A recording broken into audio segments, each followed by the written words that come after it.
polity and governance, economic development, media, India and the world. The e-version of this book is also available online. The e-version is available online on leading e-commerce portals like Amazon, Google, and also you can buy the physical book online through Bharat Kosh portal, which is on the website of Publication Division. And well, as we all know, the e-book provides facility for searching of text. You can copy the text as well as you can share the text on the social media.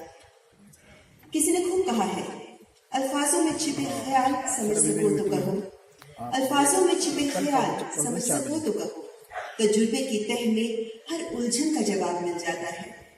And when we talk of tajurba, which means experience, then one person who has bold voice of experience, who has in-depth experience on a range of important issues, is Honorable former President of India, Shri Pranab Mukherjee.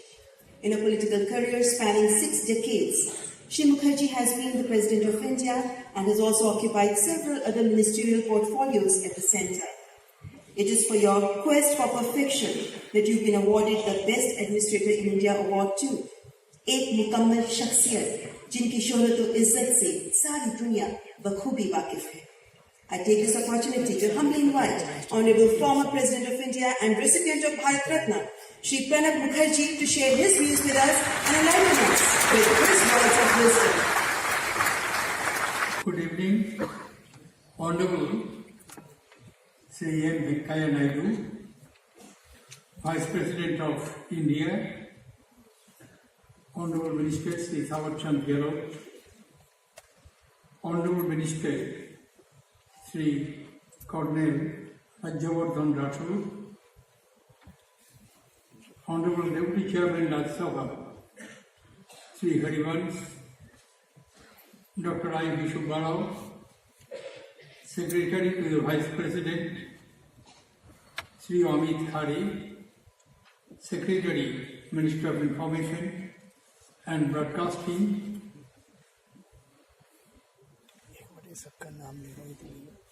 Excellencies, members of the Diplomatic Corps, distinguished members of Parliament, guests, ladies and gentlemen.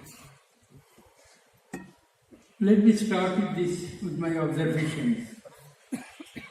With a respectful homage to the martyrs of the ghastly Pulwama terrorist attack which took place just yesterday.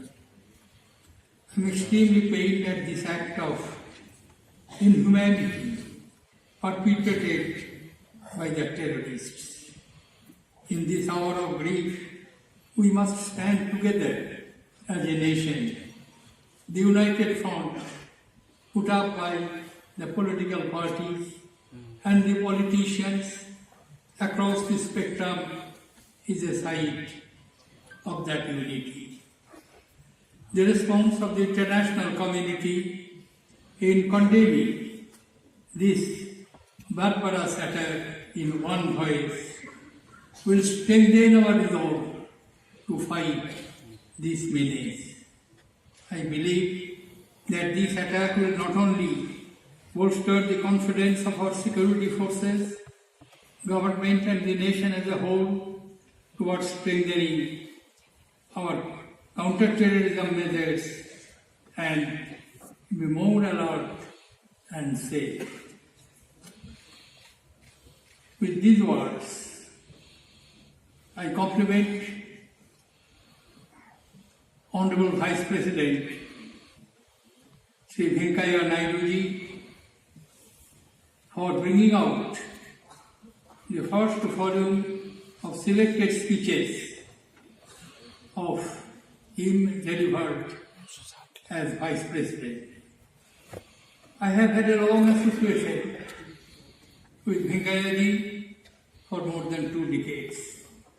When I was first elected to Rajya Sabha in April 1998, an accomplished orator, Shri Naidu's speeches reflects the richness of his experience in public affairs, his vision and aspirations, and his expectations and hopes for the future of India. The 92 speeches compiled in this book, carefully selected from over 400 speeches, cover a wide range of issues from education to administration, national security to agriculture. They are an embodiment of the cultural ethos and the constitutional values that form the foundations of this nation.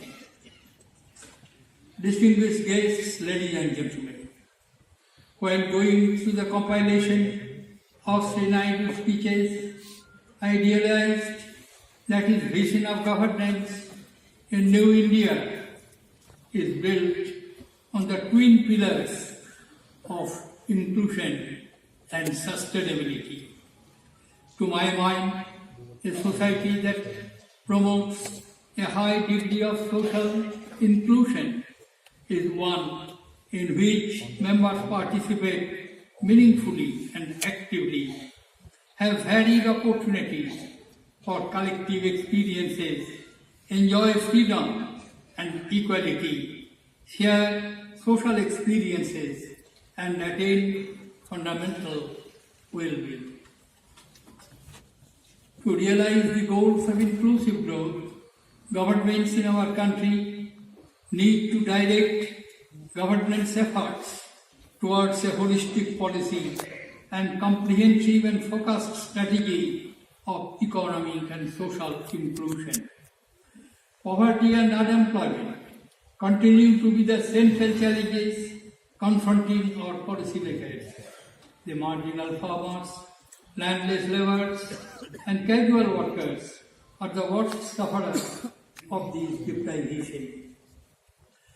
The Vice President, in his address on the occasion of International Day of Democracy on 15 September 2017 in New Delhi, said, and I quote, "The ultimate purpose of democratic governance is social democracy, to ensure inclusive development and improvement in the quality of life of all citizens, especially those who are the poorest of the poor and those who have been left out of the democratic process." Unquote. Starting his political career as a member of the Legislative Assembly of Andhra Pradesh, way back in 1978, Shri Venkaiah Naidu has thereafter held portfolios of rural development, urban development, housing, urban poverty alleviation, information and broadcasting, and parliamentary affairs. He is now the Vice President of India and sits at the steering wheel of one of our greatest institutions as the Chairman of Rajya Sabha. Although it was always across the aisle for me in the Parliament, I have been an admirer of his thoughts and words. They reflect his pride at the syncretic nature of our traditional values and ethos. He envisions the Parliament as a citadel of democracy that is transparent in its accents, responsive to the needs of the people, dedicated to the cause of inclusive development, and dignified in its deliberations and debate, which are inspired by the highest traditions of truth and righteousness. Distinguished guests, ladies and gentlemen, our ancient civilizational values related to governance have always been centered around Antodoy and Sarvodaya, under the overarching philosophy of Sarve Sukhina Bhavantu. In modern times, these principles of good governance and inclusive growth find expression in the fundamental right and more so in the directive principles of state policy in our Constitution. The guidance and directions of the rulers are based on the philosophy of Bahujana Hitaya, Bahujana Sukhaya, as delineated in Rig Veda. over 70 years old Constitution has not only retained its significance but has become even more relevant today. The Constitution that we gave to ourselves was drafted by the Sovereign Constituent Assembly of India, representing the will of its people. The Constitution guided us, the legislators, institutions, and the citizens to forge a nation that secures for all its citizens justice, liberty, equality, and fraternity.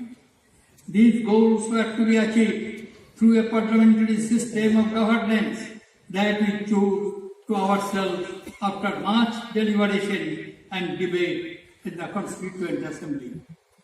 Our parliamentary system of government was not a corollary to the Westminster system, but was a natural extension of the self-governing institutions and deliberative representative body we had since the Vedic times. Our indigenous experiences with the representative governments stated in the Republic or Ganarajyo of Lichivi, Kabilavastu, Pava, Kushiara, Ramagramu, Shanshagrahi, Piplai, Suprara, Mithila, and Kolanga in the 6th century BC and continue up till 400 AD in various parts of the country.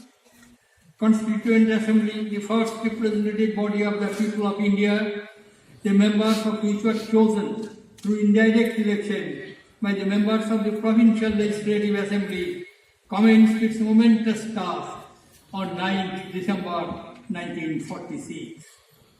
The key factors that led to the adoption of the parliamentary system of government in India were representation of diverse interest groups and the familiarity of the Indian polity with the working of the British system of government.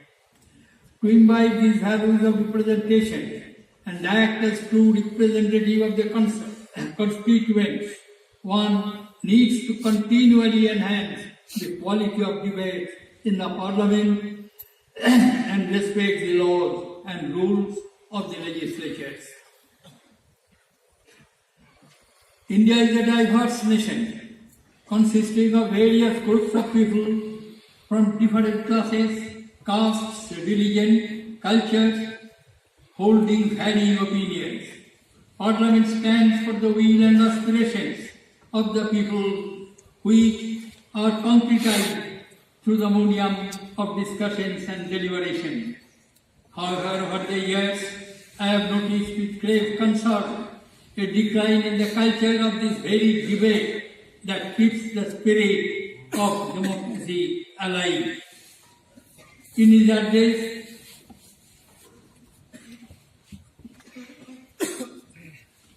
on importance of legislatures organized by PRS Legislative Research in New Delhi on 11 December 2017, the Honorable Vice President said, and I quote, "I do share the concern about the quality of debates and disruption of the proceedings. Barring a few parliamentarians, the overall quality of debates has seen a definite downward trend in the last few decades.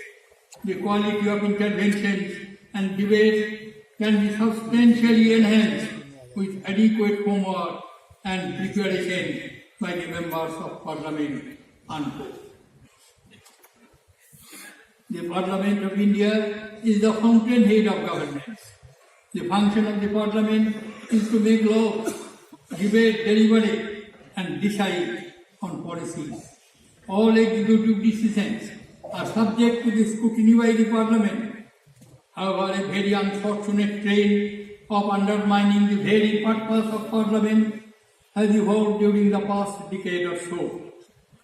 Restoring to disruption as an established parliamentary practice and defining as a constructive deliberative method has led to parliamentary subversion. I am in agreement with the Vice President when he says, and I quote, "Competitive and confrontational politics are understood to be one of the reasons for these disruptions. This is not in the interest of the parliamentary democracy. Unquote. The rise in identity-based politics during the last 3 decades has diluted the very representative aspect of the parliament. An electorate divided on caste and community lines throughout a polarized mandate, and rather than pursuing a national agenda, the parliament ends up pursuing sectarian interests. A strong message that I gathered from his speeches is that parliamentarians belonging to different political parties might very well be rivals, but never enemies. The ideas and ideologies might be different, but the allegiance is the same to the voter, to the common man, to the cause of democracy. I would also like to draw attention of all concerned towards some other shortcomings that have crept in over the parliamentary system. Disproportionately large size of the electorate vis-a-vis the number of public representatives is a major concern. There is need to enhance the number of seats in the parliament in proportion to the population to make the most important democratic institution of the country truly representative. Since 1977, there has been readjustment of the territorial areas of the constituency, delimitation, but there has not been any enhancement of number of seats since 1977, and this is truly a question which is to be pondered over seriously. There is inadequate representation of the women in parliament and the assemblies.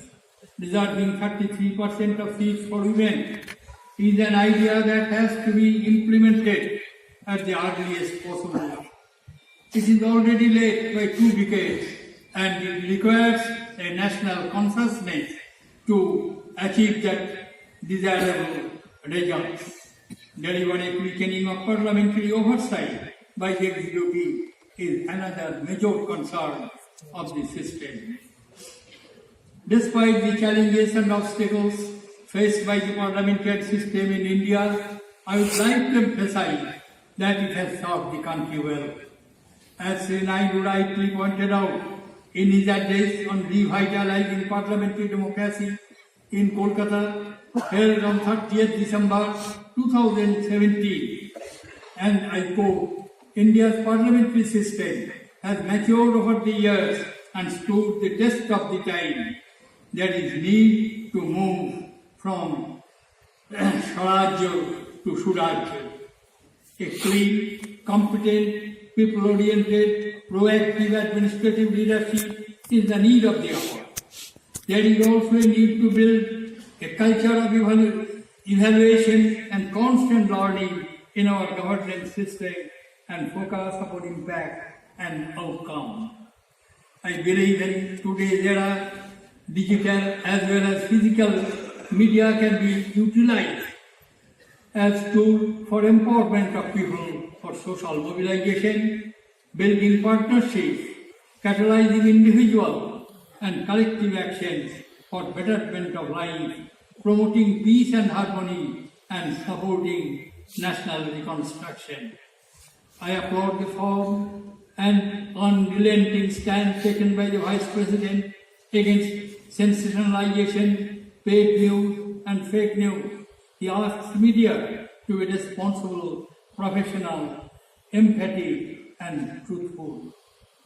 India is one of the verge on transforming. As the global economy slows down, India is surging ahead with great confidence and full faith in the capacity of its people to excel. This book sends out a message to the people. The message is that of unity.